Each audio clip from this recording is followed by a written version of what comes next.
같이 화이팅해요.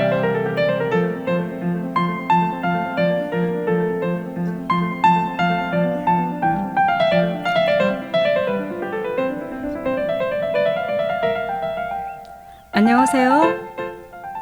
전주 공동체 라디오 FM 93.5 까칠한 언니들의 책수다 여은정입니다. 까칠한 언니들의 책수다는 우리 주변에 흔히 있지만 목소리가 잘 드러나지 않는 중장년 여성들의 이야기를 책을 통해 한 달에 한 번 나눕니다. 오늘은 성소수자와 그 부모들의 이야기인 커밍아웃 스토리를 가지고 이야기합니다. 함께 이야기 나누기 위해 초대 손님 두 분 모셨습니다. 성소수자 아들을 둔 엄마이기도 하고 활동가이기도 하신 나비님과 저랑 같은 시민 DJ이시죠. 최지훈님 함께하고 있습니다. 인사 나눠주세요. 안녕하세요. 반갑습니다. 안녕하세요. 반갑습니다. 나비입니다. 네, 저는 전주 공동체 라디오에서 다양성을 말하다라는 방송을 제작, 진행하는 전주 시민 최지훈입니다. 네, 저는 트랜스젠더 아들을 두고 있고 성소수자 부모 모임에서 활동하고 있는 나비라고 합니다. 네, 반갑습니다. 네, 나비님 저기 그 영상에서만 뵙다가 직접 이렇게 실물로 뵙게 되니까 꼭 연예인 뵌 것 같은 기분이 들어서 기분이 좋습니다. 반갑습니다. 영광입니다. 또 이렇게 환영해 주셔서요. 네, 그렇죠. 저도 되게 떨리는데요. 언제나 내 옆에 있었지만 잘 몰랐던 이야기죠. 성소수자와 그 부모들의 커밍아웃 스토리 곧 시작합니다. 영화 런던 프라이드에 나왔던 노래 브로앤 루이스의 브로드 앤 로즈입니다.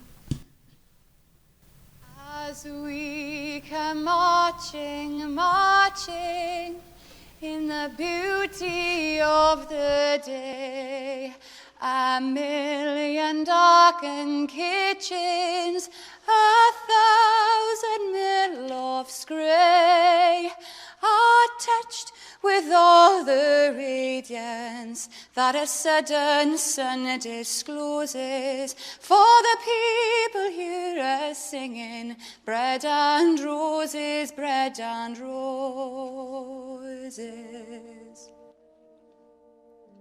As we go marching, marching, we battle to for men, for they are women's children, and we mother them again.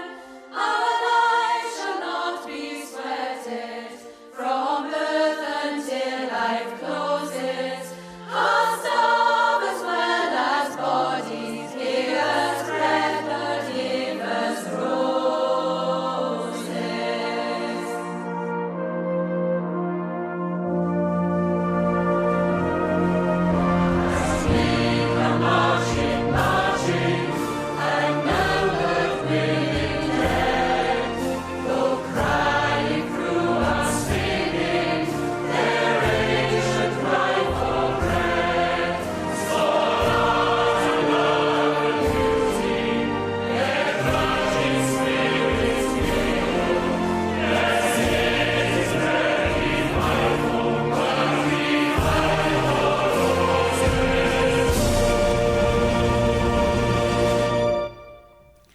네, 재미있게 봤던 영화인데요. 성소수자 인권활동가가 자신들이 받아왔던 공권력의 탄압이 광부에게도 똑같이 행해지는 모습을 보고 광부들을 위한 투쟁에 함께해요. 처음에는 성소수자에 대한 편견과 반감으로 거부했던 사람들이 함께 투쟁하면서 나중에는 런던 프라이드라고 하는 성소수자 행진에 광부 노조가 조직적으로 함께 걷거든요. 1980년대 영국에서 실제 있었던 일을 바탕으로 한 영화이기도 한데요. 오늘 이 방송이 청취자들과 그렇게 이어지길 바라는 마음으로 첫 곡으로 골랐습니다. 두 분 혹시 이 영화 보셨어요? 네, 저도 영화 매우 인상 깊게 봤고요. 아, 네. 그 인상 깊은 거 이상의 감동을 받았습니다. 아, 그러셨군요. 네, 저는 그 은현님께서 말씀해 주셔가지고 네네. 풀타임으로는 보지 못하고 네네. 줄거리 요약본으로 아, 네. 좀 급하게 보고 왔습니다. 아, 그래요? 네네. 네, 기회가 되시면 꼭 전체를 다 보시길 추천드릴게요. 네네. 네, 오늘 함께하는 책 커밍아웃 스토리의 공동 저자 중 한 분이시기도 하잖아요. 나비님이 이미 사람 책이지만 오늘은 여러분들이 함께 쓴 책을 가지고 이야기 나눌 거예요. 책 소개 부탁드립니다.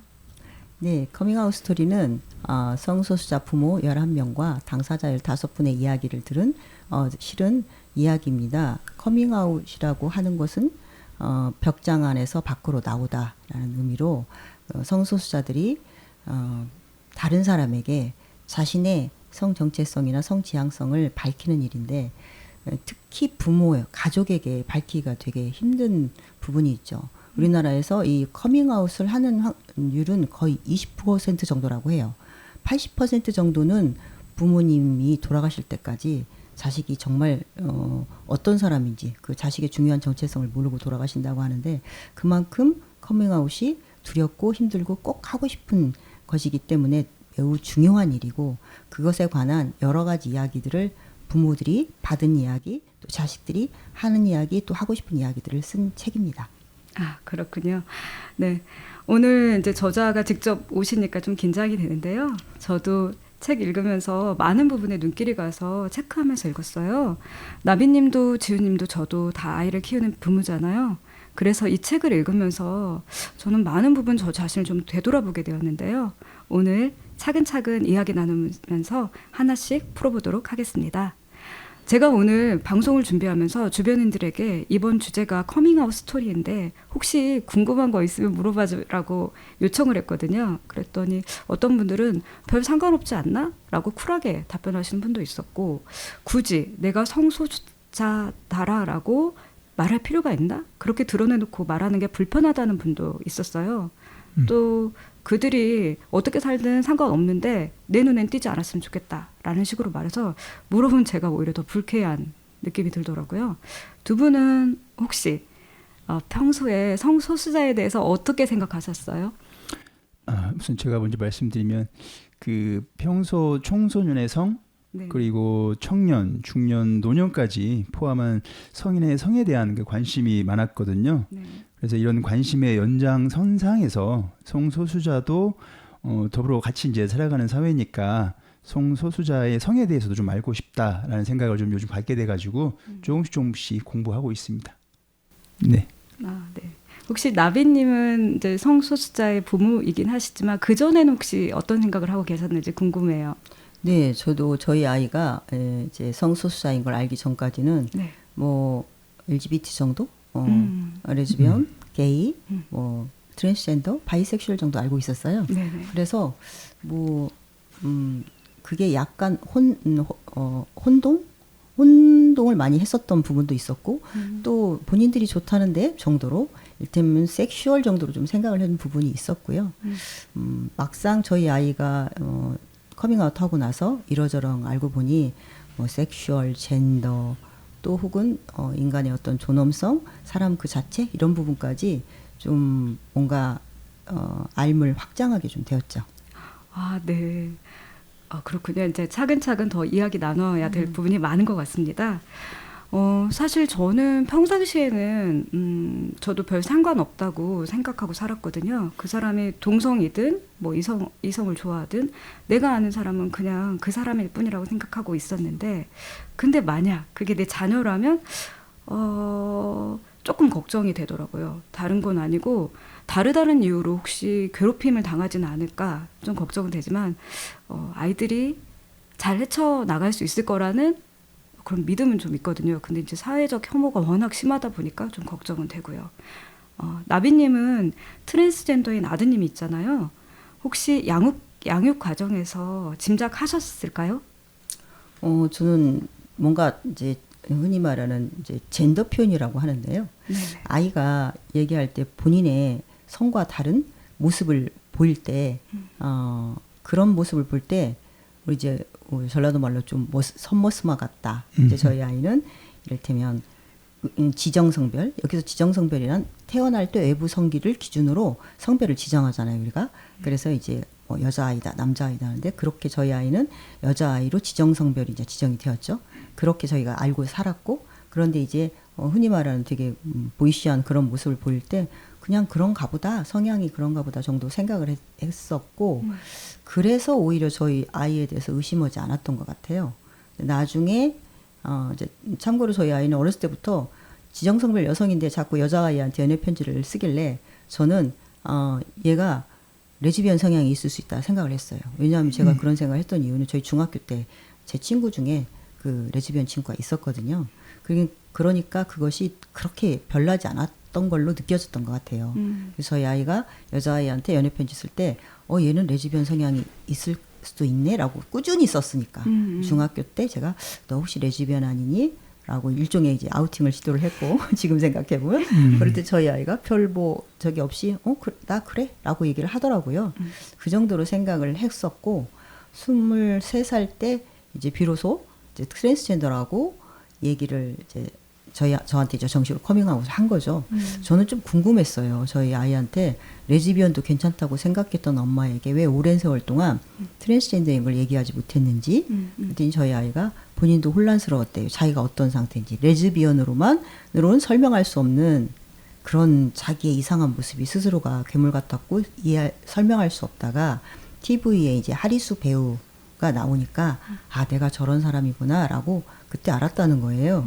그런데 그 이야기를 또 저한테 할 수 없었던 이유가 저한테 이제 저희 아이가 엄마 나는 가슴이 너무너무 힘들어 가슴이 있는 게 그리고 내가 남자로 나는 태어났으면 좋았을 뻔했어 라고 할 때 제가 이제 어렸을 때 뭐라고 그랬냐면 여자로 사는 것이 힘든 세상이긴 하지만 그렇다고 남자가 되고 싶어 하는 건 옳지 않아 라고 얘기를 했거든요.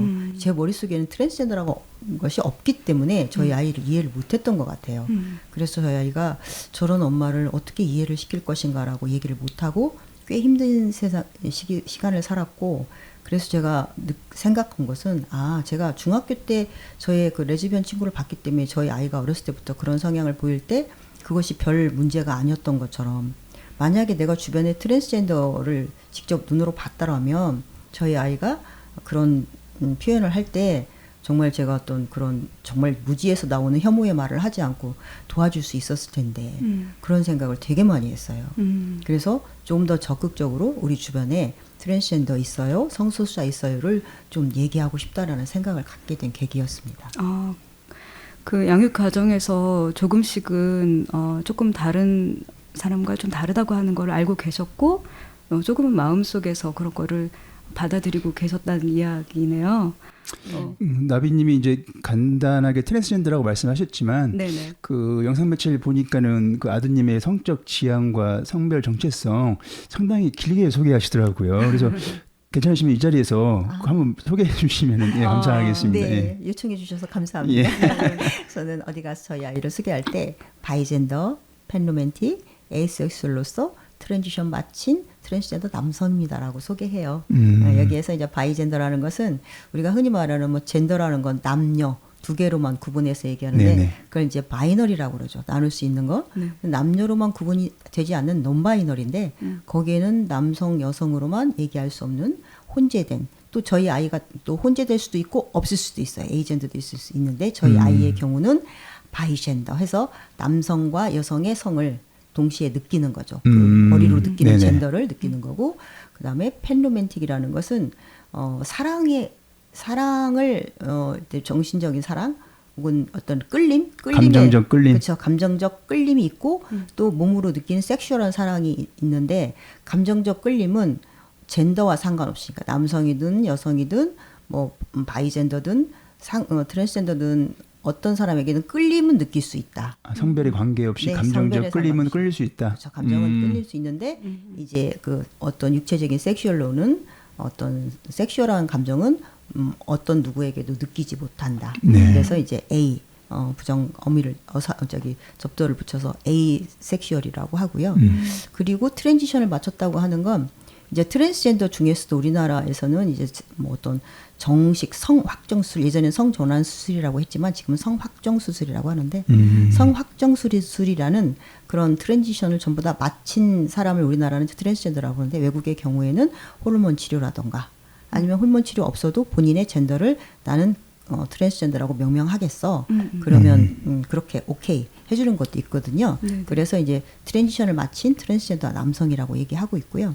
실제로 외국 같은 데서는 뭐 남녀뿐만 아니라 제3의 성, 디아더 이렇게 적어주는 것도 있고 우리나라도 이제 최근에 국가인권위에서 남녀뿐만 아니라 어떤 공적 증빙서에 네네. 제3의 성을 쓰도록 권고하는 그런 사항도 있습니다. 네. 아무튼 다소 진짜 긴 아드님의 그 성 정체성을 다 외셔서 이야기를 하시네요. 아, 다 이제 웬 게 아니라 알고 계시는 거잖아요. 네. 제가 그 영화 보면서 막 웃었거든요. 선생님이 처음에 이제 성소수자 부모님 가가지고 잘 못하는 거 보면서 나랑 비슷하시구나 이제 그렇게 느꼈는데 이제는 너무 능숙하게 잘 표현하시는 것 같네요. 네, 여기서 영화라고 하는 것은 이제 네네. 뭐 다큐멘터리 영화 너에게 가는 길에서 이제 저 트랜스젠더 엄마인 저와 이제 게이 엄마인 비비아님의 이야기를 네네. 나누는 영화인데요. 그 영화에서 방금 은정님이 말씀하신 것처럼 처음에는 그 뭐지라고 머리를 굉장히 눈이 왔다 갔다 하면서 외워서 얘기하던 그런 시절이 있었습니다. 네네. 근데 이제 한국 사회는 여전히 성별 고정관이 어쨌든 강하잖아요. 저도 이제 아이를 어릴 적 둘이 이제 키우면서 셋인데 아이 둘이 귀걸이가 하고 싶다고 해가지고 제가 둘 다 이제 귀를 뚫어줬거든요. 그때 이제 사람들 반응이 너무 재밌는 거예요. 여자아이한테는 별말 안 하는데 남자아이는 이제 꽤 여러 사람에게 말을 들었거든요. 멋지다라고 말한 사람도 있었지만 남자아이가 무슨 귀걸이냐고 고추 떨어진다고 말한 사람도 있었어요. 남자나 여자나 저는 아름다운 것을 좋아하는 건 죄가 아니라고 생각하는데 그런 말 한마디, 시선들이 어떤 틀을 만든다는 생각이 들어요. 남자 청소년이 머리를 길렀을 때 마트에서 지인을 만났는데 그때 지인이 잠깐 고개를 갸웃거리더니 딸내미 주라고 간식을 사서 저한테 주더라고요. 이제 그 얘기 듣고 제가 너무 웃겨가지고 깔깔깔 웃은 기억이 나는데 나는 아무리 봐도 남자로 보이는데 사람들이 헷갈려하는 게 너무 재밌더라고요. 책에서 나베님 아드님이 딸이던 초등학교 시절에 택시기사가 자신을 남자로 봐줘서 기분이 좋았다라고 말하는 대목을 보면서 저도 많이 공감했거든요. 자신이 언제 행복한지 정확하게 알 수 있는 사람이라면 그것도 어린 나이에 그러면 저는 인생을 누구보다 잘 살 수 있을 거라는 확신이 들었거든요. 네.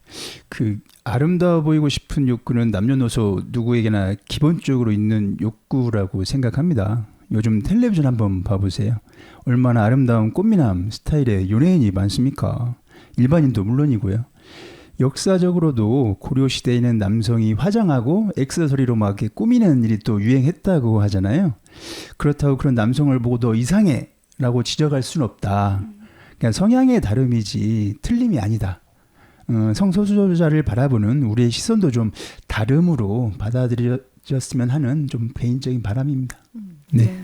네, 지금 성소수자가 어느 나라 문화권이나 최소 5% 내지 10% 정도를 잡고 있거든요. 우리나라에서 뭐 통계청에서 정식으로 통계를 잡을 수가 없어서 그렇지 외국의 경우에는 이제 통계로 잡히는 부분이 그런데 실은 5%만 해도 우리나라 인구가 지금 5천만 명이 넘으니까 250만 명이거든요. 네네. 250만 명이 어떤 숫자냐면 지금 제가 40년 동안 공무원을 하고 있어요. 소방 공무원을 하고 있는데 이런 소방 공무원을 포함한 모든 공무원이 우리나라에 120만 명이라고 얘기하고 있어요. 그리고 우리나라 현역 군인이 현재 60만 명이 안 됩니다. 예, 이 우리나라의 모든 공무원과 현역 군인을 합한 이 180만 명이라는 숫자보다 더 많은 숫자가 250만 명이거든요. 네. 그런데 우리가 주변에서 볼 수 없다라고 하는 것은 성소수자 당사자들이 안전하다고 생각을 하지 않기 때문에 본인을 표현하지 못하는 거거든요. 혹시라도 주변에 어떤 성소수자가 여러분에게 나 성소수자라고 말한다면 정말 그건 여러분을 굉장히 신뢰하고 얘기하는 것이기 때문에 여러분 스스로에게 칭찬을 하셔도 좋습니다. 여러분 되게 인간적으로 신뢰받고 있는 사람이라고. 그만큼 많은 숫자의 사람들이 있는데 드러내지 못하고 산다는 것은 되게 힘든 상황인 거죠. 사회가 안전하지 못하다고 생각하는 거죠. 네네. 저도 너무 그 말씀에 공감하고요. 생각해보면 저도 살면서 성소수자가 늘 주변에 있었다는 느낌은 들어요. 남성, 여성으로 딱 갈라놓고 그런 특성이 적거나 반대 성향인 경우에 쟤는 왜 저래? 남자가 무슨 화장이야? 이렇게 이상한 사람 취급했던 문화가 있었던 것 같긴 해요. 혹시 지훈님 주변에도 성소수자가 있었나요? 예. 그 이제 아는 선배 지인이신데 MTF라고 하죠. 남성인데 이제 여성으로 트랜지션 중인. 예, 그러니까 아까 전환이 아니고 뭐라고 하셨죠? 확정 수술. 성확정 수술은 아직 행하지 않으시고, 그러니까 성별 정체성과 외형적 꾸밈만으로 우선 여성으로 살고 계신 분이 계세요. 네. 그래서 오늘 이 자리를 준비하기 위해 제가 사전에 만나 뵙고 좀 몇 가지 여쭤보려고 했는데 제가 준비가 안 돼 있더라고요. 그러니까 이분을 만나서 어떤 질문을 하고 좀 어떤 이야기를 나눠야 이분을 위한 걸까라는 게 제가 준비가 안 돼 있어가지고 실제적인 좀 면담은 이루어지지 못했습니다. 네네. 그러셨구나. 예. 그래도 지훈님께서 되게 그런 명칭들을 정확히 아시고 네. 준비해 주시려고 해서 정말 감사합니다. 아유, 책을 통해서도 이렇게 공부했습니다. 아, 네, 네. 예. 네. 저도 생각해 보면 저도 이제 친하게 지냈던 친구가 있는데 이제 20대 때 이 친구랑 같이 이제 여름 휴가를 갔는데 당시 이제 절에서 하룻밤 묵게 됐어요. 근데 이제 거기 계시는 보살님들이 저희들 보고 둘이 사귀냐고 물어보는 거예요. 사실 그때 저는 되게 좀 당황스러웠거든요. 왜 그런 걸 묻지?라고 했는데 사실 같이 갔던 친구가 되게 보이시한 면이 있었거든요. 그래서 그냥 그런 거보다 하고 둘 다 막 웃었는데 저는 이제 그때 느꼈던 느낌이 뭐였냐면 사실 그 즈음에는 그러니까 이성이랑 같이 차를 타기만 해도 둘이 사겨? 막 이런 얘기를 농담처럼 사람들이 물어보고 사실 저도 누가 좀 친하게 지내는 것 같다 그러면 둘이 사귀냐? 막 이러면서 아무렇지 않게 농담 던졌거든요. 근데 지금 이제 이거 이제 성소수자 관련된 공부를 해보고 그러면서 이런 질문들이 듣기에 따라서는 되게 무리한 질문일 수도 있겠구나라고 하는 생각을 좀 했고요. 그래서 이런 거는 안 했으면 좋겠습니다. 그리고 사실 그때 같이 여행을 갔던 친구가 나중에 이제 엄마가 너무나 빨리 선봐서 결혼하라고 재촉을 하니까 친구가 어느 날 저한테 얘기를 하더라고요. 내가 부모님께 18장에 걸쳐서 편지를 썼는데 그래서 엄마 나는 남자를 좋아하는 게 아니라 여자를 좋아해. 그러니까 나에게 이제 더 이상 이런 얘기를 안 했으면 좋겠다라고 편지를 썼는데 부모님은 그걸 이제 수용을 안 하셨다고 하더라고요. 안 했다고. 그래서 지금은 어떻게 지내? 내가 사실은 이거 방송을 준비하면서 너가 너무 생각나서 전화를 했어요. 사실 조심스럽기도 했고.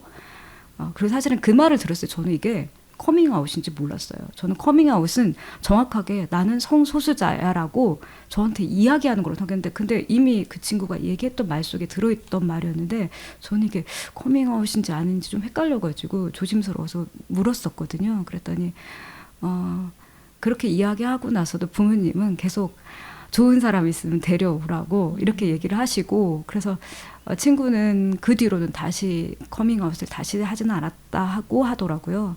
근데 이제 그 얘기 들었을 때 되게 슬펐고 어쨌든 성소수자가 자신의 정체성을 부모에게 커밍아웃 하는 것 자체도 되게 힘들 거라고 생각하는데 나비님은 처음 아드님이 커밍아웃 했을 때 어떠셨을까요? 마음이. 사람마다 좀 각자 다른 부분이 있는데 저 같은 경우에는 이제 저희 아이가 레즈비언인 줄 알고 있었던 상태에서 트랜스젠더라고 했었고 제가 그 얘기를 들었을 때는 성소수자 부모 모임에 이제 레즈비언 엄마로서 갔다가 그 자리에 저희 엄마가 저를 레즈비언을 알고 있지만 저는 트랜스젠더예요 라고 해서 깜짝 놀라긴 했지만 주변에 트랜스젠더들을 많이 봤어요. 보통 사람들이 얘기할 때 성소수자를 이렇게 얘기하죠. 용 같은 존재라고. 용은 어떤 존재인가요? 들어는 봤는데 본 적이 없는 그렇죠. 맞아요. 네네. 저한테도 이렇게 언론에서나 봤지 직접 본 적은 없는 들어는 봤지만 본 적은 없는 존재였었는데 거기에 보니까 트랜스젠더들이 많이 있었어요. 용이 막 많이 있었더라고요. 그러고 나서 보니까 다들 그냥 우리하고 똑같은 사람이구나라는 생각이 들었고 그래서 저희 아이가 트랜스젠더라고 했을 때 좀 놀라긴 했는데 이 이야기를 하지 못하고 또 이제 다른 친구들이 저희 아이한테 직접 듣지 못한 얘기를 그 친구들이 그 자리에서 되게 힘들다 부모님께 얘기하지 못해서 그런 얘기를 듣고 저는 빨리 이제 태세 전환을 한 거죠. 네. 놀란 건 놀란 거지만 이 아이가 이렇게 직접 나한테 얘기하지 않았지만 다른 아이들 얘기를 들어보니 되게 힘들어하는구나. 때로는 위험하기도 하구나 라고 싶어서 이제 그때는 아이를 도와주려고 했던 거고 실제로 제 아픔이나 힘든 것은 그때가 아니었어요. 저는 나름대로 저희 아이를 이해를 하고 엄마가 이해하고 괜찮아 너를 도와줄게 필요한 게 뭐야 라고 얘기를 했는데 저희 아이가 이제 뭐 힘든 걸 얘기를 하면서 그때 당시에 이제 어떤 인권 변호사 출신 대통령 저번 정권인데 대통령 선거에 나오고 할 때인데 그분이 얘기하기를 이제 나중에 이제 어떤 성소수자가 동성애 반대하십니까? 이렇게 물어봤을 때 기억납니다. 네, 나중에라고 얘기했던 게 되게 상징적이었거든요. 그런 세상이다. 그래서 제가 이렇게 얘기했어요. 얘 그래도 인권 변호사 출신인데 혐오하긴 하겠니? 잘 몰라서 그러겠지 하니까 저희 아이가 저한테 화를 내면서 엄마 나는 언제 어디서 돌에 맞아 죽어도 이상하지 않은 세상에 살고 있어. 제가 그때 깜짝 놀랐거든요. 네. 그리고 얘가 너무 과민한가? 라고 생각을 했는데 제가 정말 놀란 것은 2017년도에 인천 제1회 퀴어 축제 때 같이 갔는데 그때 그 자리에서 정말 제가 맞았어요. 제가 실제로 나비님이? 테레비전에서 네, 저하고 저희 아이하고 네. 몇 명 친구들이 맞고 옷도 뜯기고 안경도 다 부서지고. 아. 근데 그분들이 저희가 이제 그 인천 같은 데는 서울 퀴어는 좀 크지만 인천 퀴어 축제는 좀 작아서 한 2,300명 하는데 네. 2,300명을 구석으로 몰아놓고 몇천 명의 사람들이 기독교 일부 극렬한 뭐 기독교 신자들이 와서 네. 저희를 이제 거의 감금하다시피 한 거죠. 화장실을 가야 되는데 못 가게 하고 그 저희가 왜 이렇게 한 10시간 가까이 화장실 못 가다가 나중에는 안 돼서 제가 애들을 데리고 나가는데 그분들이 나가는 건 니네 마음대로 나가지만 못 들어가. 그러니까 이제 못 들어가고 못 가고 있었는데 너무 참다가 안 돼서 이제 데리고 나갔다가 들어오는데 못 들어가게 막 때리고 옷도 찢고 그랬어요. 그래서 제가 근처에 경찰도 있었는데 놀라서 물어봤어요. 저기 경찰이 있는데 이게 뭐 하는 짓이냐. 그랬더니 그분들이 말하기를 하나님의 법이 사람의 법보다 위에 있다. 이러면 당당하게 저를 때리는 걸 보고 그때 아이고. 제가 저희 아이의 공포와 그 두려움을 느꼈어요. 이런 세상에 얘네들이 살고 있구나.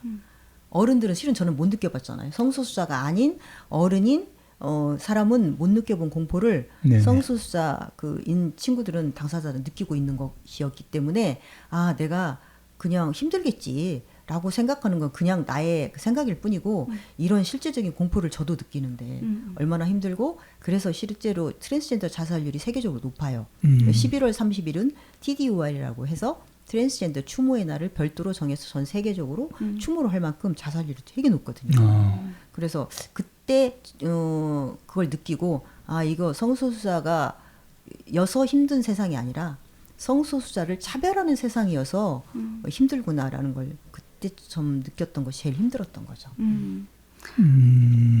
그 알지 못하는 세계를 이제 사실 이제 그 나비님 같은 경우에는 그래도 수용하고 있었는데 알지 못하는 세계를 직접 목격하신 거잖아요. 그래서 대부분 사람들은 어쨌든 좀 진보적으로 이야기는 하지만 실제로 이렇게 폭력적인 혐오라든가 이런 방식이 있는지 잘 모르시더라고요. 근데 이제 이런 것들이 너무 사회적으로 혐오하는 문화가 좀 있어서 저도 많이. 이제 그게 저희가 보기에는 일부 극렬한 기독교 신자들의 목소리가 큰 사람들이 하는 이야기지. 네네. 계속 저도 이제 퀴어 축제를 가보면 예전에는 사람들이 정말 많이 나와서 네. 혐오를 했고 이분들이 딱 시간 되면 모여가지고 뭔가 쑥덕쑥덕하고 가시는 것이 봉투를 받나 조직적으로 지원을 하나라는 생각이 들 만큼의 네네. 그런 정도였는데 최근에는 뭐 앰프 큰 것만 빵빵하게 틀어놓고 사람들이 별로 없어요. 그래요? 근데 예전 같은 경우에는 정말 어떤 형태의 사람들이 이렇게 전 정권 이보다 그 전 정권에서는 이렇게 지원하고 했던 것들이 사실 좀 나오잖아요. 네네. 그래서 그랬나 하는 생각이 들 만큼 정말 사람들이 혐오하는 실제로 차별금지법에 대한 설문조사를 보면 우리나라 국민의 68%가 찬성한다고 나와 있거든요. 그렇죠. 그리고 사람들은 별로 그렇게 신경 많이 안 쓰는 사람도 많고 젊은 사람들 특히 요즘은 뭐 신경 자체를 안 쓰거나 뭐 우호적이거나 그러는데 이제 일부 사람들이 목소리를 크게 내면서 반대를 하고 쫓아다니고 이 사람들의 목소리가 적지만 크기 때문에 이게 여론처럼 들리더라고요. 그래서 저도 이제 많이 이렇게 사람들을 만나서 얘기하는 것이 미국 그 NPR이라는 라디오 방송에서 설문조사를 하니까 이 어떤 댓글을 다는 사람은 전체 청취자의 0.01%, 0.9%, 1%가 안 되더라고요. 근데 네네. 그분들이 얘기하는 하고 나머지는 침묵하기 때문에 그분들의 목소리가 전부인 것처럼 들리는 거죠. 그렇죠. 맞아요. 그래서 맞아. 옆에서 어떤 이런 사회 이슈의 얘기를 하고 싶거나 이건 아닌데라는 생각이 들면 좀 더 적극적으로 한마디라도 얘기를 해주시는 것이 정말 큰 효과가 있다 그런 생각이 들더라고요. 나비님이 그 말씀 하시니까 최근 아니죠, 몇 년 됐네요.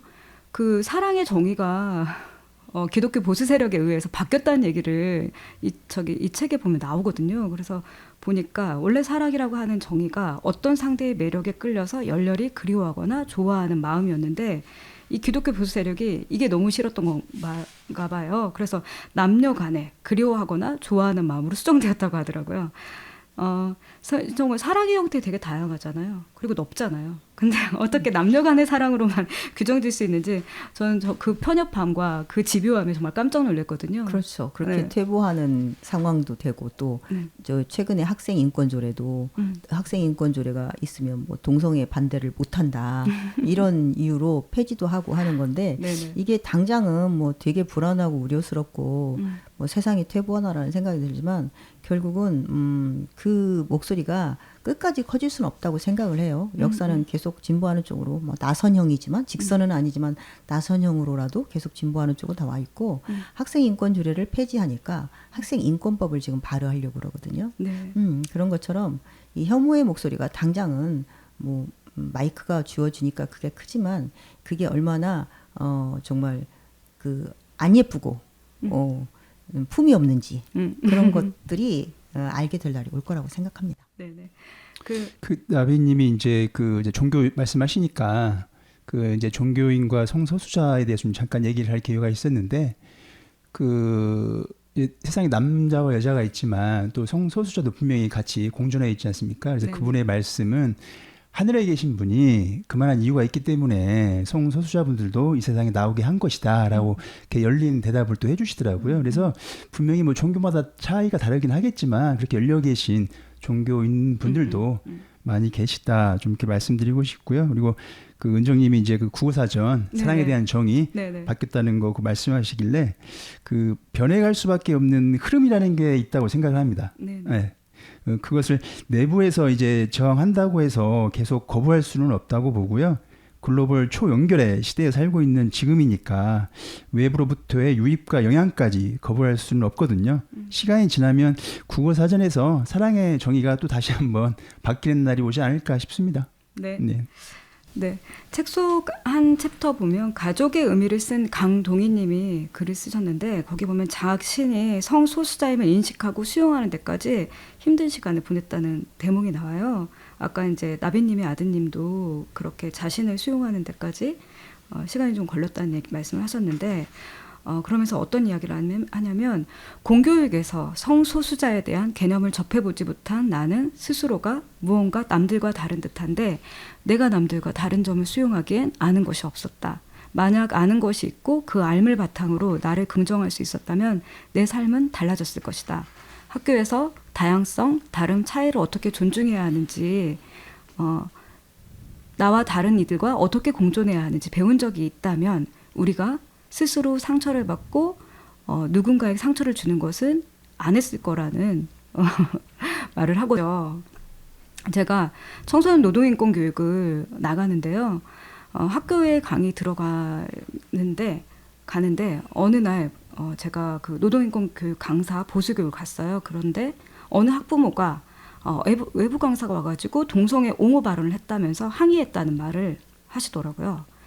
세상에 저는 그렇게 생각하거든요. 세상의 주류가 아니라는 이유로 혐오하고 차별해서는 안 된다는 말이 어떻게 동성애를 조장하는 말처럼 들리는지 모르겠지만 제가 했던 말의 핵심은 없는 사람 취급하지 말고 당신 옆에 성소수자가 있다는 걸 이야기했던 거고 그래서 그런 다름에 대한 인정 그리고 그것을 시작이 인권 감수성을 기르는 교육이라고 생각을 했기 때문에 얘기를 했는데요. 그래서 여기 계신 분들은 어쨌든 어떻게 생각하시는지 궁금해요. 제가 말씀드리고 나비님 말씀 듣는 게 나을 것 같습니다. 네. 그 지난번 제가 진행하고 있는 이제 그 다양성을 말하다에서 청소년 콘돔 구매를 주제로 방송을 진행했었거든요. 네. 그 자리에 이제 은정님도 함께 하셨고 성교육 활동가분도 이제 함께 하셨는데 10년 전이나 지금이나 청소년을 위한 성교육 방식과 내용에는 변화가 없더라고요. 시대상을 전혀 반영하고 있지 못함을 다시 한번 확인했는데요. 비성소수자의 성을 좀 수면 위에서 이야기하기에도 눈치 보고 제한당하는 사회적 분위기이니까 성소수자 관련 이슈는 얼마나 색안경을 끼고 바라볼까라는 생각이 들더라고요. 네. 아무래도 현실이 그렇죠. 부모들이 일단은 안 돼, 뭐 하지 마 이런 식으로 이야기를 하기 때문에 이미 학생들의 의식은 저는 그래도 많이 올라와 있다고 생각하거든요. 근데 굉장히 보수적으로 그렇게 말씀하시고 항의하는 것 같아요. 네. 이런 교육 같은 것들이 필요하다고 정말 생각해서 하는 것도 애써서 거기까지 올라왔는데 그 교육을 하고 나니까 이런 어떤 뭔가 반대의 소리가 있을 때 이걸 해결하는 방법이 뭐 여러 가지가 있겠죠. 네네. 그런데 그 중에 저는 또 목소리를 내는 것도 중요하다고 생각해요. 반대하는 학부모가 몇 명 있다. 하지만 외국 같은 데서는 그런 어떤 만약에 선생님이나 혹은 누군가가 차별하는 발언을 했다 그러면 학부모 모임에서 네네. 들고 일어나서 이건 정말 그 안 될 일이다라고 네네. 학부모들이 움직이니까 학교 같은 데서도 그 큰 목소리 네. 그리고 옳은 목소리에 귀를 기울이더라고요.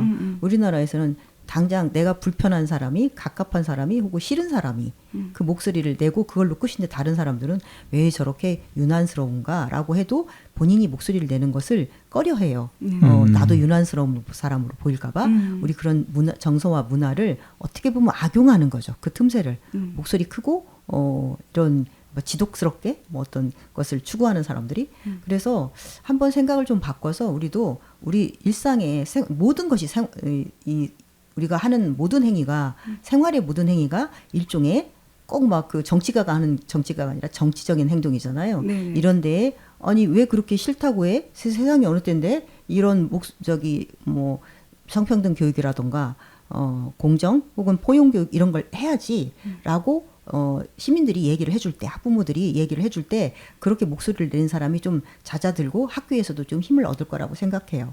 지금 외국 같은 경우에는 저도 이제 이 뭐 너에게 가는 길 영화 이건 이제 넷플릭스에서 볼 수 있는데 이 영화를 통해서나 아니면 책을 통해서 미국도 가고 일본도 지금 뭐 가려고 준비하고 있는데 외국 같은 데 가거나 또 우리나라에 와 있는 정말 세계적으로 부유한 글로벌 기업 같은 경우에서는 뭐 다양성 그리고 정의 그리고 포용성 교육 DENI라고 하는데 그 교육들을 다 회사 차원에서도 하거든요. 네네. 그 회사에서 하는지를 어떤 평가의 분위기 점수에 들어가고 그런 걸 보면 그런 것들을 하는 이유가 뭐겠어요. 네. 개인을 뭐 안타까워서 절대 그게 아닙니다. 네네. 그런 것들을 하면 능률이 효율이 사회적으로 더 사회적 비용이 저감되고 더 잘 살 수 있기 때문에 그러거든요. 3T 이론이라는 게 있어요. 네. 이를테면 이제 어느 그 사회가 그 조직이나 지역이 부유하기 위해서는 기술 발달이 돼야 하잖아요. 네. 첫 번째 테크놀로지죠. 테크놀로지. 네. 네, 기술 발달이 돼야 되고 그러기 위해서는 재능 있는 탤런트인 사람들이 모여야 되는데 그 탤런트 있는 사람들이 어디를 많이 보니까 그 성소수자에게 허용적인 곳, 네. 톨레랑스 네네. 그쪽으로 많이 모인다는 거예요. 왜냐하면 재능 있는 사람 중에 괴짜도 많고 그렇죠. 뭔가 특별한 사람들이 많은데 이 사람들이 이 포용적이지 않은 데는 자기의 재능을 충분히 발휘할 수 없기 때문에 포용적인 데를 찾아다니는데 그 흔히 말하는 게이 지수가 높은 포용성이 높은 사회가 자기 재능을 충분히 발휘할 수 있기 때문에 그쪽으로 모인다. 이를테면 예를 들어 실리콘밸리 같은데 네. 그런 데는 되게 캘리포니아 같은 데는 그 포용성 지수가 높거든요. 네. 그런 데로 찾아간다는 의미 이 3T 이론을 봐서도 포용적인 데로 포용 정책을 할 때 사회가 더 발달하고 더 행복하고 더 부유해진다. 그런 그 결과가 나오거든요. 그런 것을 반대로 말하면 포용적이지 않을 때 더 가난해지고 더 험해지는 거죠, 삶이. 그런 이야기들을 공유할 때 사람들이 공유하고 어떤 혐오의 목소리가 날 때 그건 좀 아니잖아. 그렇게 안 했으면 좋겠어. 네, 얘기할 때 네. 좀 달라진다고 생각해요. 네, 네. 실은 뭐 장애인에 관련 이야기라던가 이런 것들도 예전에는 정말 혐오의 말이 심했지만 요즘은 혐오의 말을 공개적으로 할 때 적어도 부끄러운 줄은 알잖아요. 그렇죠. 적어도 모두가 네네. 뭐 의식이 닿기지 않지만 네네. 부끄러운 줄 아는 것처럼. 네. 그래서 뭔가 혐오의 말을 하는 공격자가 생길 때 공격을 10명을 해도 사회학적으로 그 얘기를 해요. 방어자 1명만 있어도 네. 그거 옳지 않아 네. 라고 1명만 방어해도 10명의 공격의 목소리가 무력해진다고 하거든요. 음. 근데 그 방어자 1명이 없기 때문에 맘 놓고 얘기를 한다고 그래요. 아, 네. 그래서 우리가 그런 생각들을 만약에 여러분들이 같이 공감하시고 동의하신다면 그런 방어자의 목소리 1명만 있어도 10명을 대적할 수 있는데 네, 네. 대응할 수 있는데 네. 그리고 그 10명도 실은 아주 나쁜 사람들은 아닐 거예요. 네네. 이 1명의 방어자가 없고 그런 걸 들어보지 못했기 때문에 목소리 큰 사람을 따라가겠지만 그런 1명의 정말 좋은 방어자 역할을 해주시면 좋을 것 같아요. 네네. 김승섭 교수님도 여기 이제 같이 참여해서 글을 쓰셨더라고요. 네. 이제 이 분이 미국 유학 시절에 그 교수님이 동성 결혼을 했다고 하더라고요. 그래서 그 동성애자로 커밍아웃한 교수님의 지도를 받고 그리고 프로젝트에서 같이 일을 하면서 그 낯설음, 한국에서는 사실 이런 문화를 보기가 힘들잖아요.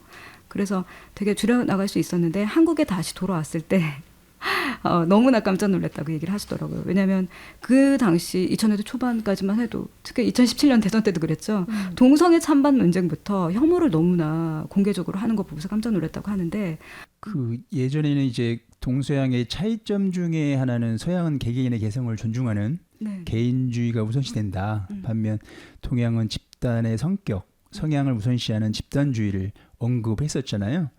동서양 각자의 역사의 문화가 더해져서 이런 차이는 분명히 존재했었고 이로 인해 성소수자를 바라보는 시선의 차이에도 분명히 영향을 끼쳤다고 생각합니다. 하지만 세상은 변하고 있거든요. 그 동성결혼이 합법인 나라가 아마 전 세계 26개국 정도 되는 걸로 아는데 그 같은 동양 문화권인 대만이 2019년에 동성결혼을 합법화했습니다. 아마 아시아에서는 유일한 국가로 알고 있는데요. 내부적으로 많은 홍역을 알았겠죠. 대만도. 이렇듯 성별 정체성과 성적 지향을 바라보는 시선이 수용하는 방향으로 흐름으로 바뀌어가고 있어 결국 한국도 시간의 문제가 되지 않을까? 이게 좀 이제 빨리 오느냐 아니면 이제 천천히 오면서 좀 이렇게 고통스러움을 좀 겪어야 하느냐의 차이라고 생각합니다. 네. 네. 그 21대 국회에서 이 생활동반자법이라고 하는 거를 발의했었다는 얘기는 들었거든요. 나비님, 그 법이 무엇이고 현재 어떻게 진행되고 있는지 궁금한데요. 말씀 좀 해주세요. 뭐 혼인평등법과 생활동반자법이 장혜영 의원을 발의를 해서 네네. 지금 했는데 이제 폐기가 되었죠. 이제 올해 오늘 다 이 국회가 끝나네요. 이제 이 부분에 실은 10명 그 의원 모이기도 힘들었어요. 실은 많은 의원들이 정의당과 민주당의 많은 의원들이 처음엔 지지를 하다가 선거철이 되니까 전부 다 뒤로 빼더라고요. 심지어는 정의당 대표였던 심상정 의원도 그 부분에 대해서 저기 멈칫거리는 모습을 보고 저희가 정말 많은 실망을 했는데 뭐 의원실로 그렇게 많은 전화가 온다고 해요. 그런데 그 온 국민 중에 많은 숫자가 전화하는 건 아니잖아요. 그렇죠. 그리고 이제 이를테면 보수 기독교 그 세력들이 인원을 이제 조직적으로 동원해서 얘기하고 하는 그런 부분에 이제 어떻게 보면 무릎을 꿇는 모습을 보였는데 심지어 정의당마저도 그런 모습을 보여서 안타까운 부분은 있지만 실은 혼인평등법이나 생활동반자법은 어떻게 보면 이 이제 인구가 정말 줄어들잖아요. 네. 요즘 국가 소멸이라고까지 얘기하는데 그걸 좀 막기 위해서도 필요해요. 외국의 경우에 프랑스나 스웨덴 같은 데 인구가 정말 줄었었는데 한 20, 30년 전부터 이런 생활동반자법이나 혼인평등 하고 나서 인구가 좀 늘었거든요. 뭔가 우리나라도 지금 결혼을 안 하고 애를 안 낳는다고 막 얘기를 하잖아요. 근데 이런 이성애 중심적인 남녀 이분법적인 사회에서 결혼 않고 애 안 낳는다고 뭐라고 하는데 실은 많은 숫자가 성소수자 중에서도 결혼도 하고 싶어하고 아이도 갖고 싶어하거든요. 최근에 뭐 언론에서 나왔던 김기준님 부부 같은 경우 또 이제 아이를 낳았고 또 언론에 나오지 않은 많은 부부들이 아이를 어떻게든 가지고 싶어하고 갖고 그렇긴 해요. 그렇게 좀 사회가 안전하다 싶을 때 성소수자도 아이를 가질 수 있고 사회에서 그런 어떤 출산이나 육아나 사람이 태어나서 잘 살 수 있다라는 믿음이 있을 때 인구가 늘어나는 거지. 이런 식으로 돈만 줄 테니까 나서 흔히 말하는 이른바 정상가족 안에서만 뭘 하겠다 그러면 실은 그렇게 힘든 세상에서 왜 애를 낳겠어요. 그래서 저희가 이 뭐 생활동반자법과 혼인평등법은 약간의 차이는 있습니다만 뭐 이성애자 부부도 어떤 동성애자 부부도 혼인과는 다른 생활은 동반하고 싶은데 혼인으로 엮이고 싶지는 않은 그런 사람들의 어떤 욕구를 위해서 이런 것들이 다양하게 만들어지거든요. 실제로 외국 같은 경우에 결혼을 하지 않고 생활동반자법으로 연결이 되어 있으면서 아이를 낳고 사는 사람이 많고 그래서 출산율이 높아졌다고 해요. 여러분들이 생각할 때 그런 것이 왜 필요한가라고 하지만 이게 왜 대두가 되었고 법으로 발의가 됐고 하는지를 이렇게 지금 은정님처럼 궁금해하시고 물어보신다면 꼭 성소수자 아니래도 더 다양하게 삶을 행복하게 살 수 있는 방법이 있다는 걸 알게 되실 거라고 생각합니다. 네, 네. 네, 저희 나빈이 말씀하신 것처럼 그 프랑스를 보니까 네. 그 결혼식을 올리고 혼인 신고를 하지 않더라도 네, 네. 사실혼 관계가 인정이 되면 네. 아이를 출산했을 때 그 아이들이 다 법적으로 보장을 받더라고요. 그래서 아마 출산율이 제가 정확히 기억나질 않습니다만 1.5 몇 명? 해서 우리나라가 현재 보니까 0.6 네. 정도 돼서 상당히 이런 차이가 이렇게 난단 말이야? 그런 생각이 들더라고요. 네. 그러니까요. 그 인구 위기라고 하고 저출생 문제라고 하는데 이렇게 그러니까 법 제도를 바꾸면 훨씬 더 사람들이 맘 편히 아이도 낳고 키울 수 있고 그리고 이렇게 다양한 형태의 가족들도 인정해준다고 하면 네. 훨씬 더 행복한 나라가 될 것 같네요. 네. 한 가지 궁금한 게 있는데요. 성소수자가 자신의 정체성을 이렇게 알게 되는 나이가 있을까요? 알게 된다고 볼 수는 없지만 평균적으로 네네.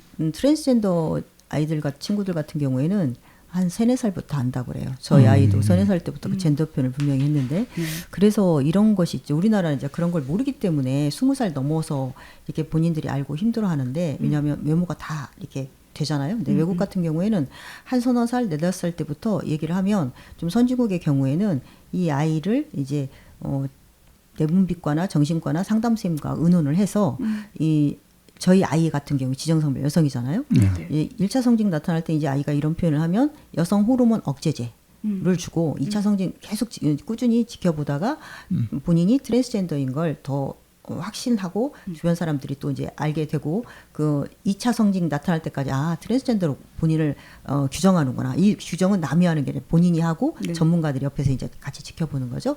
그렇다 그러면 그때는 이제 남성 호르몬을 투여를 하는 거죠. 그래서 뭐 이제 남자의 경우 체구가 너무 커지거나 여자의 경우 너무 작아지거나 하기 전에 신체를 본인이 위화감을 느끼지 않도록 도와줄 수 있는 거죠.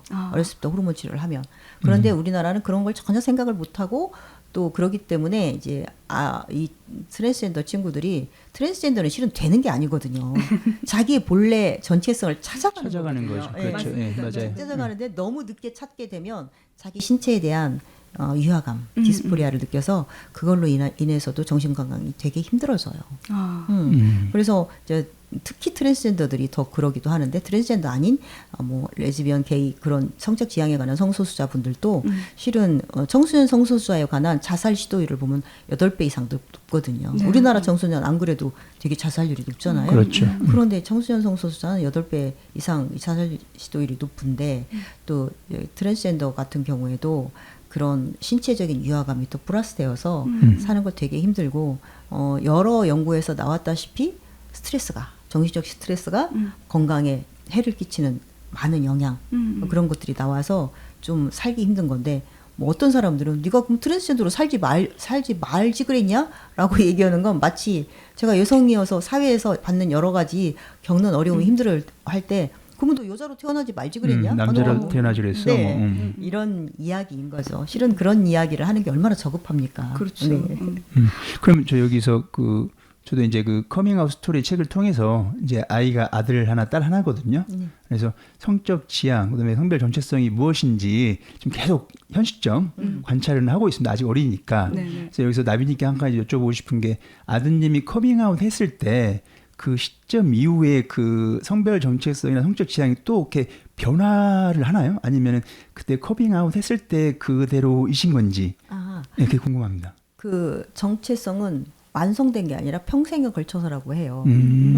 그래서 어떤 사람은 그러면 수술했다가 막 되돌아오면 어떤 거냐라고 얘기를 하시는 분도 있는데 네. 그건 정말 극단적으로 걱정을 하는 사례고 네네. 그래서 트랜스젠더 같은 경우에도 뭐 호르몬 치료 하는 경우 호르몬 치료 하면서 뭐 성기 뭐 성형까지 네네. 가는 경우 혹은 호르몬 치료도 안 하고 성기 성형까지 안 하고 그냥 본인의 젠더 표현만 난 트랜스젠더라고 하는 네네. 경우 정말 많이 있거든요. 그래서 이건 딱 정해진 게 아니라 스펙트럼이라고 그래요. 그 스펙트럼 현상이 있고 스펙트럼도 꾸준히 평생을 통해서 정체화되어 가는 과정이라고 하죠. 그래서 흔히 말하는 예전 뭐 외국에서는 60몇 가지로 자신의 선 정체성을 얘기를 했다고 하는데 네네. 60몇 가지가 뭐 중요한 게 아니라 그 스펙트럼 안에 있는 우리는 전부 다 그 안에 있기 때문에 세계 60억 인구가 있다면 60억 인구 각자가 자기를 지칭하는 스스로를 규정하는 어떤 정체성이 있다 그러면 그걸 존중해줘야 마땅하다고 생각을 해요. 다른 사람이 너는 어떤 카테고리에 들어가는지 빨리 얘기해봐. 이건 어떻게 보면 남이 그 사람을 이해하기 편하려고 하는 그런 일종의 그 무례함이죠. 네네. 본인이 나는 어떤 사람이야 지금은. 그런데 조금 지나면 내가 어떤 사람이 될지는 계속 탐색해 봐야겠어 라고 할 때 오케이 정도로 이렇게 수용할 수 있는 그런 다양성을 존중하는 부분이 좀 되어야 할 것 같아요. MBTI만이 아니라 좀 그런 젠더에 대해서 서로 젠더 표현에 대해서 편하게 얘기하는 날이 오면 좋을 것 같아요. 네네 맞습니다. MBTI만 얘기할 게 아니라. 네네 맞아요. 네. 그 말씀하시니까 저도 사실은 그러니까 청소년 시기에 이제 여러 혼란들이 있어서 저는 이제 청소년 시기 호르몬을 이렇게 투입하는 것에 대한 약간의 걱정이 좀 있었거든요. 근데 이제 나비님 말씀 들으니까 오히려 자기 신체와 그리고 정신의 이런 일치를 위해서 필요하면 조치를 취할 수 있겠구나. 그것이 훨씬 혼란을 줄일 수도 있겠다라고 하는 걸 알게 돼서 좋네요. 그걸 하면 자기 네. 신체에 대해서 뭔가 외과적인 수술, 비가역적인 수술이라던가 아니면 네. 호르몬 치료를 할 때 이게 얼마나 불안할 수 있는가를 본인이 제일 많이 아는데 그럼에도 불구하고 그걸 하지 않으면 실제적으로 죽거나 되게 정신적으로 위험한 상태가 되기 때문에 저기 신체 위화감이 커서 하는 거죠. 흔히 말할 때 왜 성소수자가 되려고 하니라고 하는데 성소수자가 이렇게 사람들이 이렇게 혐오하는데 안 할 수만 있다면 안 하겠지. 그렇죠. 굳이 그 혐오하는 걸 되고 싶겠습니까? 이건 어쩔 수 없으니까 본인의 어떤 매우 중요한 근본적인 일이기 때문에 하는 거라고 봐야 되겠죠. 그것을 뭐 하고 싶어서 하고 말고 싶어서 말고 그런 것도 아니고 또 어떤 분들은 TV에 동성애 관련한 어떤 그 뭐 이렇게 내용이 나오면 그렇게 동성애 교육해서 사람들을 다 동성애자로 만들려고 그런다 그러는데 그 교육이 그렇게 한 번 나와서 막중 효과가 있을 것 같으면 우리 실은 95% 이상은 이성애 드라마 다 영화 보잖아요. 그럼요. 네, 그럼 맞습니다. 동성애자가 이성애자가 됐어야 맞거든요. 그렇죠. 교육으로 그렇죠. 생각하면 안 그러는 건데 네네. 그런 생각을 못하고 두려움 때문에 그런 것 같아요. 뭐 이렇게 이게 자연에 반한다 그러는데 실은 자연에도 동성애인 생물들이 정말 많습니다. 네. 그래서 이런 이제 우리나라에서 유명한 세계적인 석학 최재천 교수님이 하신 말씀, 저기 자연은 순수를 혐오한다. 그리고 이 어떤 동물계에서 동성애를 하는 동물들이 많이 있고 있는 이유 그런 것이 이제 유튜브에 많이 나와 있거든요. 그런 것들을 좀 균형 있게 봐주신다면 좀 이 부분에서 좀 생각을 달리하실 수 있을 것 같아요. 네. 제가 어떤 사무실에 갔을 때 성소수자는 어디에나 있다라는 문구가 걸려져 있는 걸 본 적이 있어요. 그래서 사실 저는 이 혐오에 맞서는 방법은 이렇게 사소한 문구라도 많은 분들이 많이 이야기해 줬으면 좋겠거든요. 그래야 저는 서로 조심도 하고 무리하지 않을 수 있다고 생각하거든요. 네, 네네. 맞아요. 어디에나 있다고 하는 게 아까 말씀드린 것처럼 5%면 실은 20명 중에 한 명이거든요. 네네. 그러니까 우리 뭐 학교나 직장에서 있지만 이제 표현을 안 하는 거고 집안에도 다 있습니다. 네네. 실은 집안에도 한두 명씩 다 있는데 얘기를 안 할 뿐이고 저희 부모 모임에 오시는 분 중에 많은 분들이 부모님이 이제 흔히 말하는 어떤 외부의 권위를 갖춘 목사님, 정치인 혹은 교수님 이런 분들의 자녀분들이 되게 힘들어하세요. 절대 바뀌지 않을 거라 그분들의 슬픔이나 절망이 더 크거든요. 그래서 그런 커밍아웃을 어떻게 하면 좋을까요? 하고는 그런 아마 그 조언에 대한 이야기를 많이 하고 계세요. 네. 그래서 저는 한편에 이 책 읽으면서 여기 책에 나오는 성소수자 당사자 그리고 부모님들은 되게 축복받았다는 느낌이 좀 들었거든요.